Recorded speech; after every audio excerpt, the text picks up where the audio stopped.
বিকেল 5টার পরে সব মঞ্চে দেখা যায়। আপনারা মনে হয় না মমতা চ্যাটার্জিকে দেখেছেন কোনো মঞ্চে? দেখেছেন? দেখেছেন? একবার হ্যাঁ না বলুন না। জানেন, দেখেননি মনে হয়। সেই জন্য না আপনাদের কাছে খুব সাধারণ মনে হচ্ছে।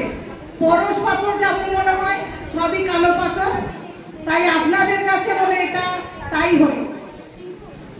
খুব খারাপ লাগছে। আমি চেয়েছিলাম আজকে মঞ্চে উঠবো না, কোনো কথা বলবো না।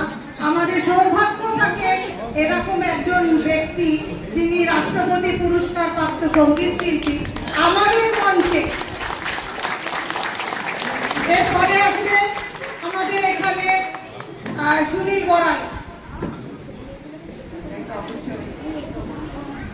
সেই জন্য বুঝতে পারছেন, আমি একজন সঙ্গীত শিল্পী না হলেও এই ধরনের ব্যক্তিত্বরা আমাকে ভালোবাসে, তার জন্যই কিন্তু এত বড় আয়োজন করতে পারি। তো আপনারা কোঅপারেট কেন করছেন না? বাড়ি যাবো কি করবেন?